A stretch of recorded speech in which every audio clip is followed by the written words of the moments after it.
Karen, do you see your creativity as a spiritual practice? No, I never thought about it that way. Aha, I see that. Well, they do say that all of our creative endeavors do stem from our soul, right? So it makes sense. That does make sense. Right. And the sad thing is how few people actually see it as a spiritual practice. And in the opposite, how few people actually tap into their spirituality to help them develop their creativity. And they even neglect to use their creative outlets to help them connect even closer with spirit. Right? Well, today's show is with the help of an absolute expert. We're going to help you to do just that. By the time the show is done, you know exactly how to jumpstart your creativity in your spiritual practices. Does this mean you'll be a better artist? No. I was hoping for you. No, I can't draw a straight line. My name is Will. And I'm Karen. And unlike Mulder and Scully, we both want to believe. So we've embarked on a journey of discovery. We've talked to people deeply entrenched in the spiritual and metaphysical world. We've thrown ourselves into weird and wonderful experiences. I even joined a coven of witches. And wait, you joined a coven? Yep, all in the interest of finding something. Anything. That will prove that there's something beyond this physical, three-dimensional world we all live in. This is the Skeptic Metaphysicians.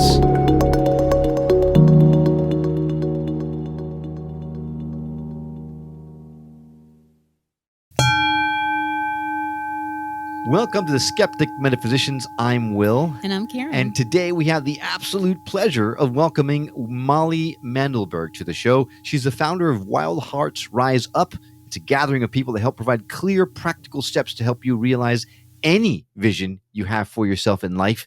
She's also the host of both the Tactical Magic and Reveal the Game of Life podcasts and a best-selling author. Welcome to the show, Molly. Hi, thanks for having me here. We are excited to talk to you because we were on your show already. We had a great conversation, but this is a topic we haven't tapped into yet. So we are expecting you, no pressure, to give us all the answers.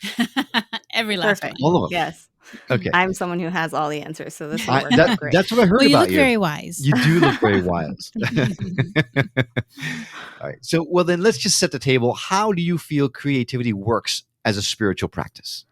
I think that it's really creativity when it's the most fun, when it's the most productive, when it's the most magical, is often coming from a place that's not of our ego, that's not of ourselves, that's not of rational, logical, normal reality. And I think when we start to acknowledge that and we start to allow it to be a flow state that's coming from consciousness, perhaps beyond what we know as physical and real and rational, that it has the capacity to expand and to get even more like potent and powerful. And it has the ability to change lives in that way. Okay, so we talked right before we start recording about how the universe sometimes takes us in weird and wacky directions, right? Yeah. Here's our first monkey wrench. I'm about to ask you. Oh, boy. Yeah. One of my favorite books, everyone knows as listens to the show, is Conversations with God. And that was a complete free flow, right? Neil Donald Walsh sat down frustrated with his life and said, God, why are you doing this to me? And asking all these questions. And all of a sudden, God started answering back. In your estimation, the way you just described it, that would be his creative part of himself coming out and creating or crafting this story. Or God. The question is, right? How can you tell the difference between your own creativity from your soul and from a divine, like people who channel beings and things like that? I don't think that it's really important to know a difference. I think that when you're in that state, there's a feeling to it. There's a feeling of this thing coming to life, this thing coming through you more than from you. And that's a pleasurable sensation. Anybody who's a writer by choice has that feeling when they write. Anybody who loves to paint has that feeling when they paint. It doesn't matter at all where it's coming from. It's just a gift to be the conduit, the channel, the vessel for that kind of stuff to come through you and out into the physical world. It's divine and it's enlightening. And I don't think it matters at all who or what it's coming from. That's the perfect answer. In fact, a lot of people will say it was divine inspiration, right? So, like the creativity that came out, it just flowed through me. The piece of artwork that I designed here, that I hung on my wall, was not me. It was someone going through me and manipulating the paintbrush. So then, would you, in your estimation, think that's how the Bible was written? It could be. Wow. Could be. I think that the way it's translated and made it through hundreds of years of, societies and people, and a lot of people who are in power and want things to orient towards their power. I think it could have gotten tainted along the way, but it could be that was channeled information that came through at the beginning, and it's been sort of twisted and messed with since then. I was thinking about your conversations with God. I mean, it could have been originally a similar situation, because I always thought, really, they're really inspired. They just wrote this stuff down. Right. That just made me think about it. Yeah. I just want to point out how wonderfully Molly just skirted around that landmine talking about religion and the Bible. Everybody gets to believe in anything they want to believe in. As I say, believe in whatever makes you feel good and makes you feel like your life is more meaningful and fulfilled. So the conversations with God, people who don't resonate with the word God or feel some like aversion to the kind of dogma attached to the word God might not feel that that's compelling. But if you think of it as wisdom coming from beyond physical reality, beyond the ego of the human mind, I think there's a lot of that. And I think that's where a lot of magical art comes from, a lot of books come from, is from this ethereal place where there's more stories, there's more information, there's more wisdom to come through us than our ego mind can actually come up with. Yep. And I've noticed this for myself a lot in my journaling. That when I'm journaling, I ask a question, or I ask for guidance, or I ask for wisdom, and, through something that I can't see beyond because I'm stuck in it, or it's emotional or whatever. And often my journaling will switch from first person to second person. Suddenly there's you instead of me being written on the page. And that feels like a channeled message. I mean, you guys have had plenty of people on this show who are channels and who are doing that work in the world. And it's not that far out when you actually think about it. It's just some higher consciousness part of you, or something that you're connected to, that's willing to show up and give you answers or support you and give you more guidance anytime you ask for it. And so the fun part is figuring out what's a way for that to come through for you. If you don't feel like a writer, you don't like journaling, maybe meditation, maybe drawing, maybe something like a moving meditation. Some people are like dancers who feel just compelled to move their bodies to process things. And that is not a conscious, intentional thing that we're doing most of the time. Yeah, that's like when I get the overwhelming urge to do modern dance, for example. That's I was waiting for it. I'm like, here we go. Yeah, I hung up my flamenco shoes, but modern dance, man, I'm all about. It's easier. You can do whatever you want. Don't even have to have rhythm. Free form. Yeah, that makes it easy. Yeah. How do you know, or how do you differentiate if you're channeling, or if it's just your deep subconscious? Again, I don't think that it really matters. If it's something valuable to you, if it's an idea or an insight that you couldn't come up with on your own, then call it whatever you want to call it. Does it feel good to listen to it? Does it feel like something you didn't come up with on your own? Then great. Use that information. I mean, still, we have free will and choice. We can still choose to stay with the partner who's wrong for us, or choose to stay at the job that we hate. We can do that because the paycheck is good, or, they're nice to us sometimes. But when that wisdom comes through, it's like more awareness. It's more information. It's more for you to make choice from. And there's something so healing about, I'm sorry, I didn't mean to cut you off. Good. There's something so healing about sitting down and painting, or even like when I'm cooking, or just blending the colors, the smells, whatever it is. It's just it's like it kind of brings, at least for me, it brings me like a sense of calm. Yeah. It just brings stress to me. Oh, how much is the measurement? How many cups? How many teaspoons? Yeah. That doesn't work for me. Okay, but you edit. That's true. Yes. And that would, oh my God, I would die if I had to do that for a living. Right.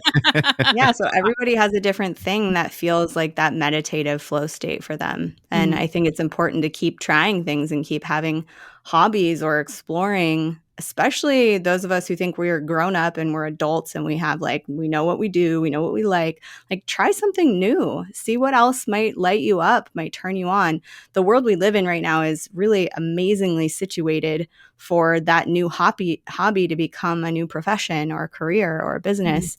And it's never been so easy to have a silly craft project go viral and become a serious income.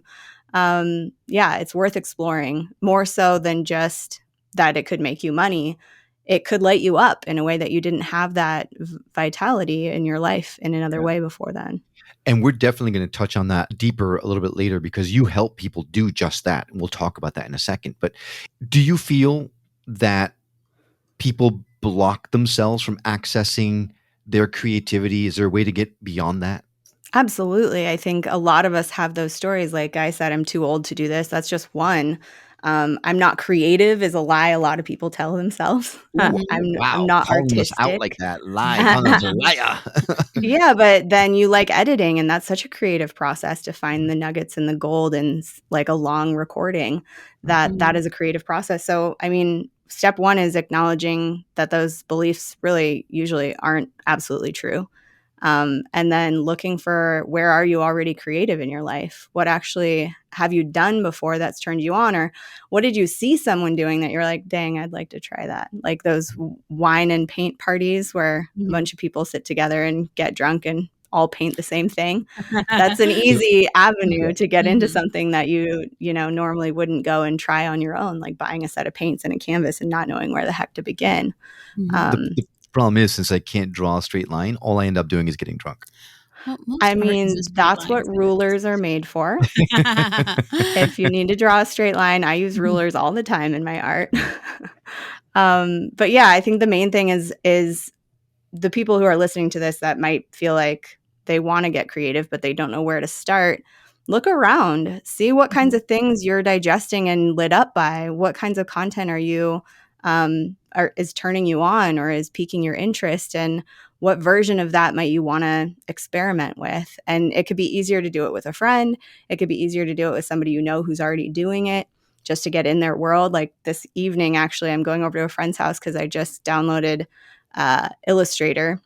And I have a little bit of background in Photoshop, but Illustrator is like a whole nother animal. And I just don't even, I know I have ideas of things I want to make, but I just don't even know the tools in there to use. So we're going to go have a little art party tonight, and he's going to teach me how to use this tool so that I can make more stuff. And it's felt like a barrier. I need a graphic designer to do these things for my business, but really I could just take a few hours and learn this software, and then I'd be able to create anything I want at the drop of a hat.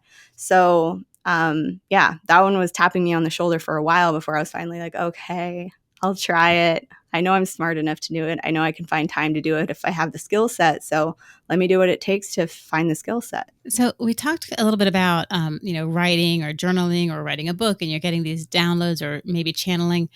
Have you ever created a piece of art and gotten the message not while you're doing it? Oh, I just smacked myself in the head. No, we discourage that on the show, Karen. Not while you're doing it, but you finish and then you look at it and you're like, oh my gosh, there's this message in the artwork that you didn't even realize you were getting. Like a reverse speech? Yeah, No. absolutely. Actually, the first book that I wrote, before I started my business, I was a wandering vagabond, nomad. I'm still a nomad, but I was more aimless back then. And the only thing I was doing that felt purposeful to me was writing a novel. And so I was wandering around the world for like 5 or 6 years. I mean, for many, many years of my life, I've been wandering. For 5 or 6 years, I was working on this novel. And the most amazing thing was happening because I wasn't following an outline. I wasn't really sure where the story was going. It started to flesh itself out, not linearly at all, like a chapter over here, not sure how this chapter is going to get there, and unfinished pieces that would then get finished somehow really organically. And that was my first experience of like, wow, there's something else happening here. I think this is my story. I think I'm coming up with the characters. I think I'm making the whole story happen. But then things would solve themselves. Problems in the story or unfinished loose ends would tie themselves without me planning it or controlling it. And that was the most magical experience to recognize, oh, this is actually already a fully formed thing somewhere, and I'm just finding a way to bring it down here in whatever pieces or chunks I can. And it finishes itself. It's almost like something else is doing it, which is really, really cool. You mentioned being a vagabond, kind of tongue in cheek, but you travel the world full time, right? You've got a little Sprinter van as a tiny home, and you run your business out of that van. So some people feel that their environments actually restrict their creativity. The fact that you travel the world full time in your tiny home, Sprinter van, has that helped you to access levels of creativity that you didn't necessarily have access to before? Yes and no. I will say that living in a van, building the van built a lot of confidence in me, and that I can make things in my head real. Like there's going to be a bench situation here with a desk, and I don't know how the heck that's going to happen, but I think about it long enough, and boom, there's a bench and a desk in front of it. So the idea and the willingness to follow through with it and figure it out and not be sure how it's going to work, but then keep trying and keep thinking on it until some part of you understands it and then you can make it happen. That has been fed a lot by my nomadic lifestyle, by the building of the van, the house inside the van.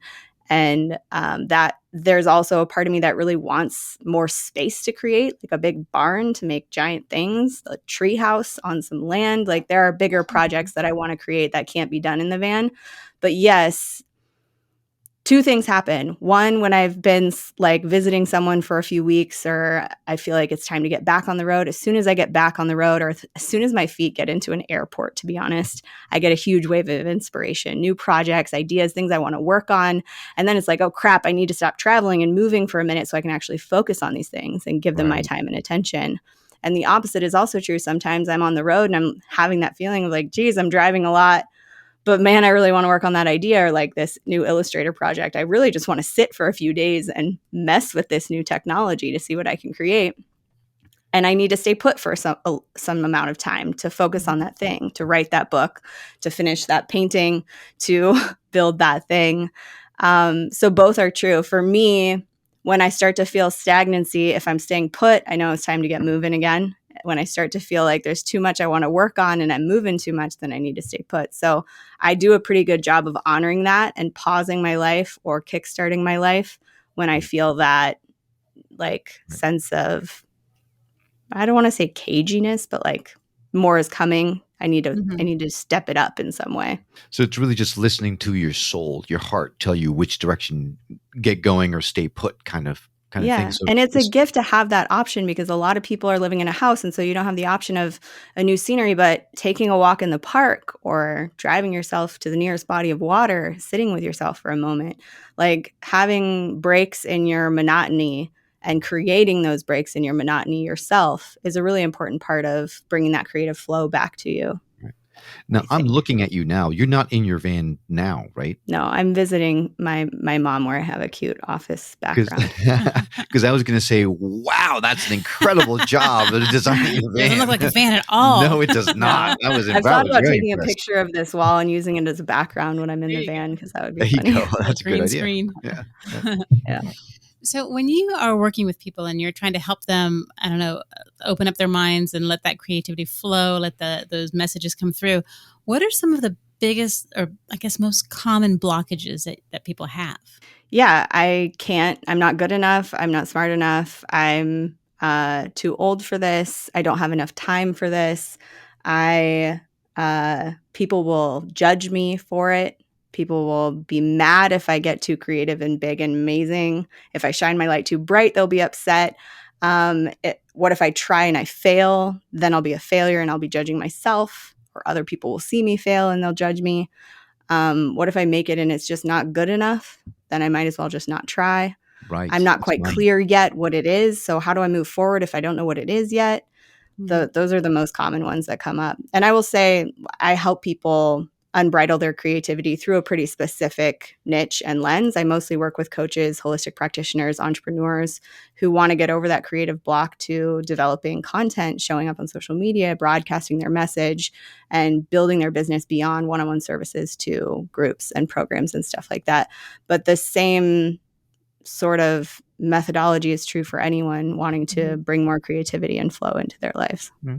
And do you think these are all like these messages, I'm not good enough, it's going to suck or whatever.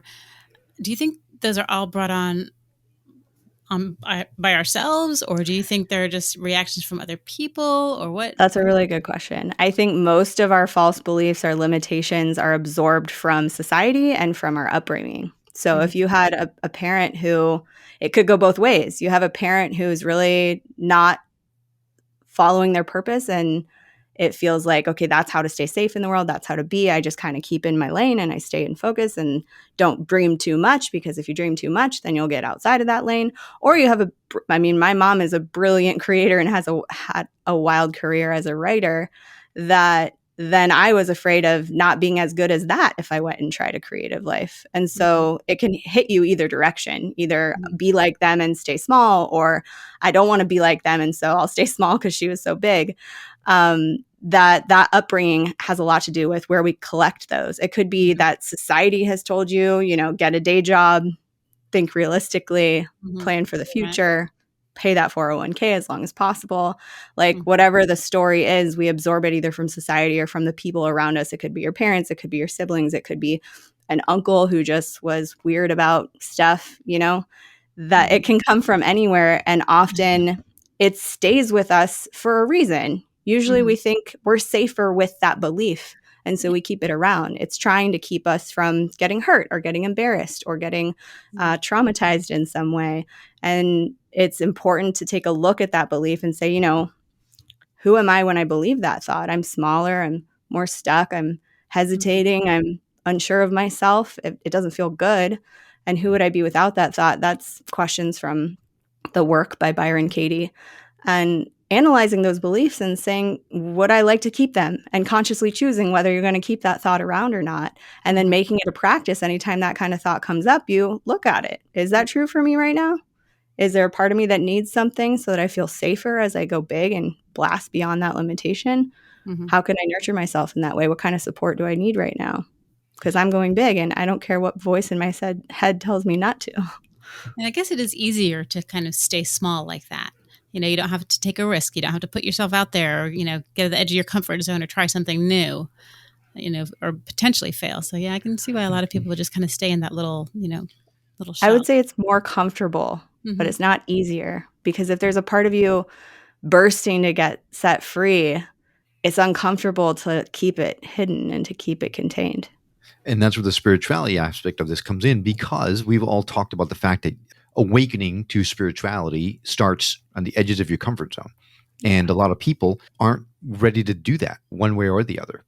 Now, you talked about certain specific tools that you use to help healing practitioners and coaches and things like that. Now, we're not that, right? We help get the message out for people that are practitioners and healers and things like that. But if I were, and I said to you, my problem is I have no time to write my book. Is there a way to get around that other than to sacrifice something else? Yeah, well, I mean, the question I would first ask is now the time? Is now the time for this book? Or is there a part of you that knows that it's not quite time yet? If now is the time for this book and you're still not willing to make time for it, then that's a deeper question.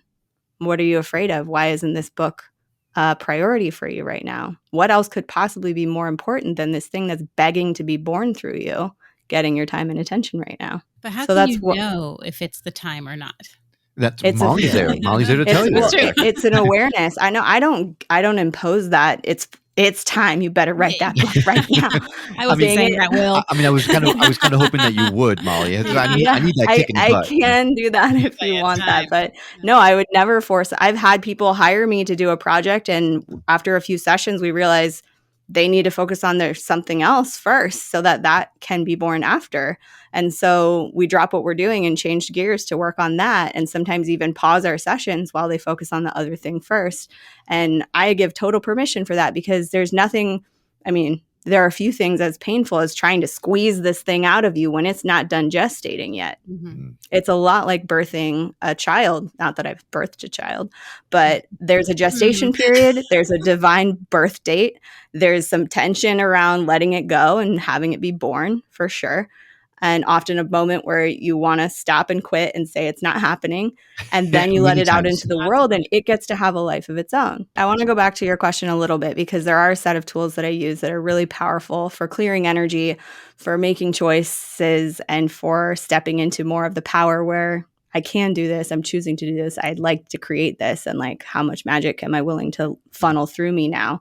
And the set of tools that I use is called Access Consciousness. And it's like a whole school of thought which I'm shocked how few people have heard of it, although it is in 150 or more countries now around the world. It's kind of like law of attraction, but on steroids. Like I've used so many different modalities in my life, and there is nothing that has changed my reality more dramatically and quickly than the tools of access consciousness. And so there's kind of two ways it works. One is verbal processing, so asking questions, clearing the energy of something that you're aware of now, something that comes up. So when I ask the question, is it time to let your book be born now? There's probably an energy that comes up around it. Like there's some tension, there's some fear, there's some excitement, there's some energy around it. And we can use the access consciousness clearing statement to sort of clear all that energetic muck out of the way. And then you get a clearer answer, or you have more awareness about how to move forward. And that access consciousness clearing statement sounds like gobbledygook. It's basically short speak for like dozens of other questions, but it goes right, wrong, good, bad, pod, poc, all 9 shorts, boys, povads, and beyonds.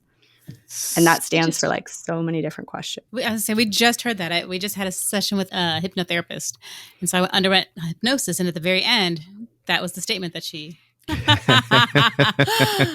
Right.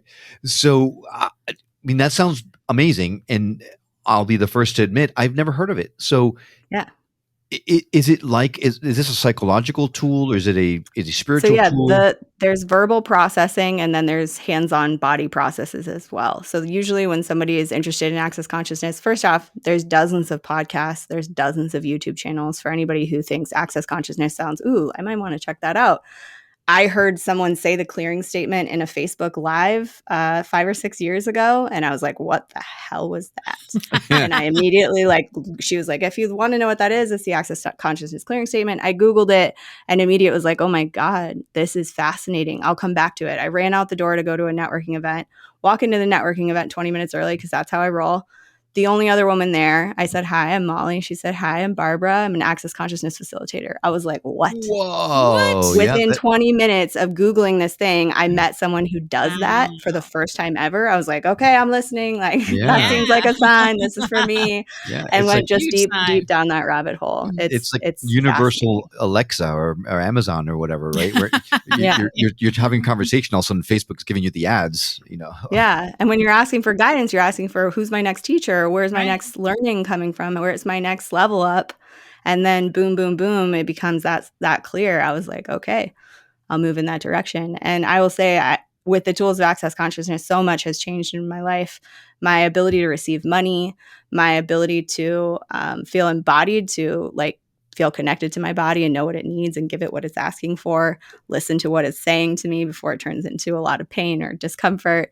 My business has grown so much, and the relationships in my life have changed a lot because of these tools, because I'm in question instead of decision and conclusion, which is like a key lesson to learn, I think, to be curious, to ask questions, not just of the universe, but of yourself and what actually wants to happen, what would create greatest in my life before we just go down what the right road is. And I think that feeds into the creativity conversation a lot too, which is why when you say, I'm not making time for my book. Okay, let's ask some questions about that. Is there a reason you're not making time for your book?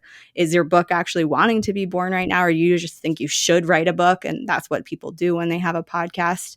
So yeah, it's a very empowering set of tools to know what you know and to uncover the muck that's in the way and clear it out. So you help people utilize this tool then. It's not something you use just you yourself. You actually have learned about this and you use that in helping clients.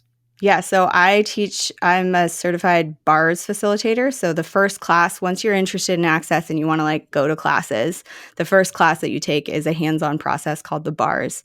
And I've taught that class all over the country. Over the years, I've taught it as I was on the road, just okay, we're doing an access class here.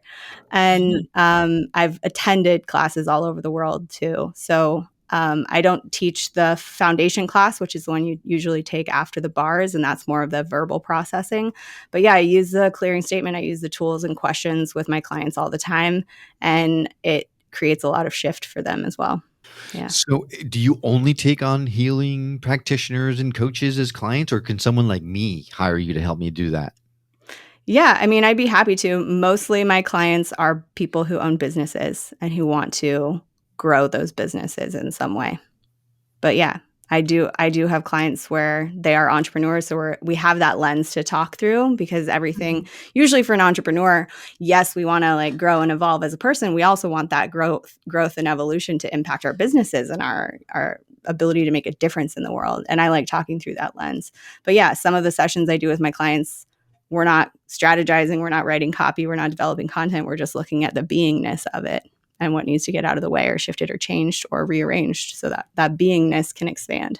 And so you help people with changing their relationship with money, attracting clients, really just it's mindset shifting. But you also have specific tools. You help them develop a website, for example, if they need that, or a vehicle out. So you are a one-stop shop for anyone who's got a business in this space that wants to not only stand something up, but be incredibly successful. Yeah, to line up with that message and that mission. Yeah.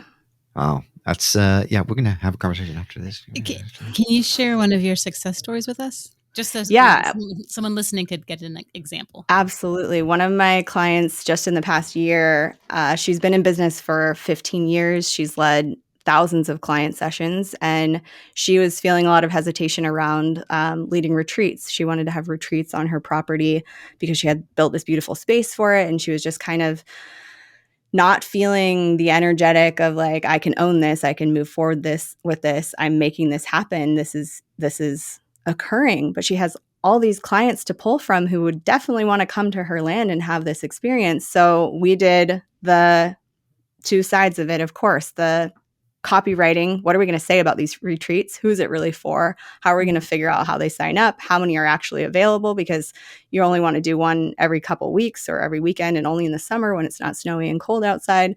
And so we did the strategy side of that and the development of the idea, and then the energetic alignment part. And she had her first $10,000 month after that summer last year that we set that all up. Wow. She filled every weekend that she wanted to fill with retreats. She had people signing up for bigger packages. It was just like this, clicking into place. We talk about the holographic universe. This is the podcast I had this conversation on.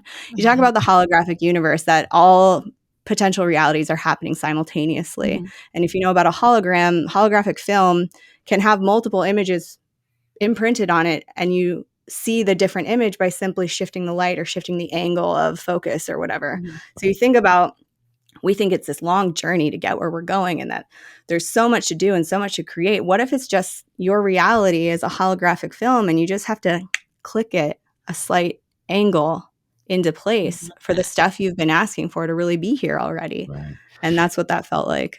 Your example is so much better than mine, because I use a CD-ROM so you can tell how old I am.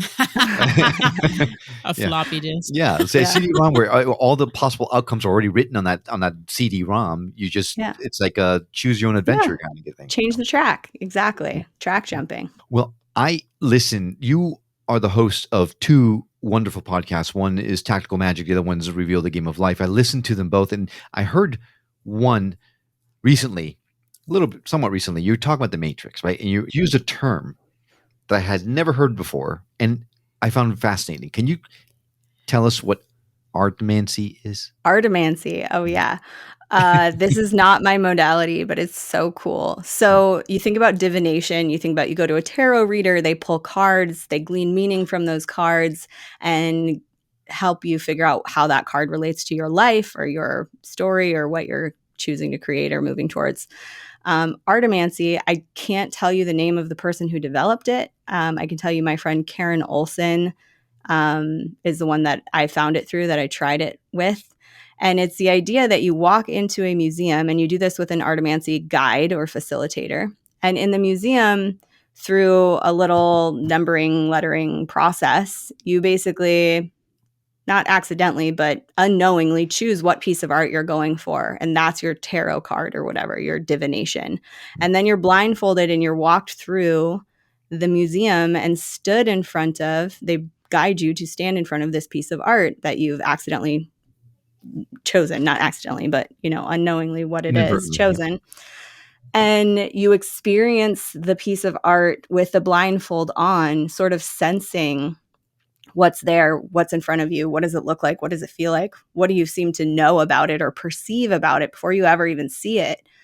And then your blindfold is taken off, you get to see it, you've maybe asked a question before you've gone on this journey, and you're trying to relate whatever this random piece of art is as your tarot deck, as your divination for this question you've asked and gleaned from. And I had done this once with my friend Karen, and I think it was the San Jose Museum of Modern Art or something. It was a very abstract thing, but I described what it looked like, where the colors were, how it kind of was before she took the blindfold off. And so immediately when the blindfold came off, I was like, oh, floored, totally stunned. Like, that was creepy magic. I mean, creepy and magical. How awesome. So you heard it here first. Molly is an artimancer. Accidental. Yeah. But I think they may have changed the name of that brand. I'm not sure if they're still doing it, but I mean, I think anybody can play that game. And the truth is, anything in your life that feels significant or that you're willing to make significant can give you information about you, about what you're desiring, what you're creating, what you're wanting more of, what direction to move in. I'm a big fan of seeing signs in everything in all of life and asking for them anytime I feel like I need them, and noticing, acknowledging when they show up, like, wow, thanks, that felt like an answer. Like, this sign is for you. Yes. Okay. I see the sign. So it can be happening with anything, but I didn't come up with the word artimancy, and it is a very cool process. Yeah, it certainly sounded it when I listened to it, when I heard it. There's so many different facets to you, Molly. We're talking about the stuff that you're doing and helping people with their businesses and things like that.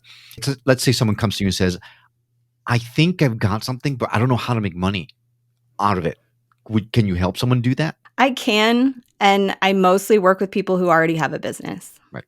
Yeah. Okay. And I mostly work with people who have a service-based business, people who are seeing clients face-to-face or on Zoom.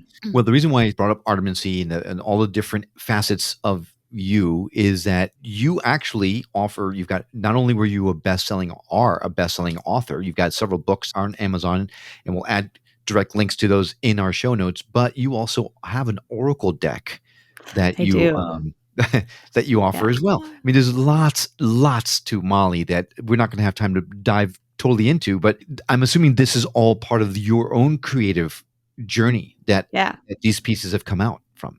Yeah, I mean, the Oracle deck was a passion project that I just wanted to create, and it came to life. It took about 2 years to finally finish it, because it was one of those things that was like, it doesn't really matter. It's not important. I'll get to it when I get to it. And then I had to like create deadlines to follow through with it because I wanted it to happen. But yeah, it's just a way of sharing magic and inspiration. And it has that same quality of what most of my work is about, which is why we're talking about creativity today. How do we funnel the idea from the ethereal realm into tangible reality? And what insight or inspiration or questions can we ask to make that easier, to make it happen, to bring it to life? And one of my books is called Wild Hearts Rise Up, which is the name of my my business as well. And that's all about how we go from ideation to actualization. So how an idea becomes manifest. With a lot of stories and roundabout ways to getting that point across. But for those people who are out there and who maybe want to get more inspiration or insight from me, but they don't fall into that business category, I do also have a course that's using magical tools like this and spirituality to look at our relationship to money. And so there's a course called Peace with Money. There's a fun quiz about how to find your money mindset flavor and get a special recipe about that flavor. So that's applicable to absolutely anyone who's feeling like they want to radically evolve their relationship to their finances. Sure.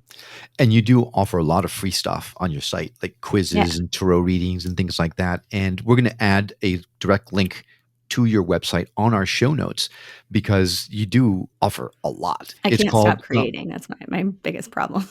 Yeah. I mean, I don't know if that's a problem. It's not a bad problem to have. Actually, nice thing.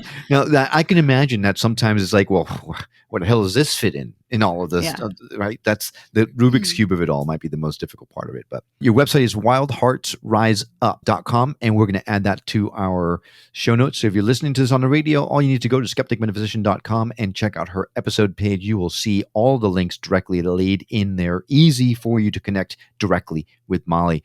Molly, we've learned so much from you today. I knew that our conversation was going to go really fast. I didn't realize How fast? I know. Here we go. It just blew by. Yeah.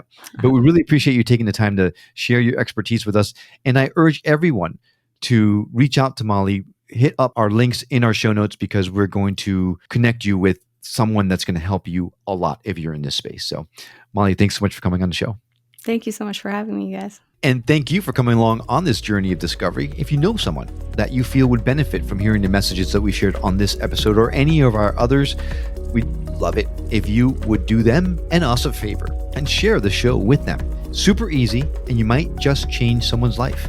And if you're listening to this on the radio and you missed something, not to worry, all of our shows, including this one, can be found at skepticmetaphysician.com, where you can also watch the videos so you can check out Molly's not van background, or even send us email or voicemails directly from the site and subscribe to the show directly there. Now, we absolutely love your feedback and would appreciate hearing from you as well. We hope you've enjoyed the episode as much as we have. That's all for now, but we'll see you on the next episode of The Skeptic Metaphysicians. Until then, take care.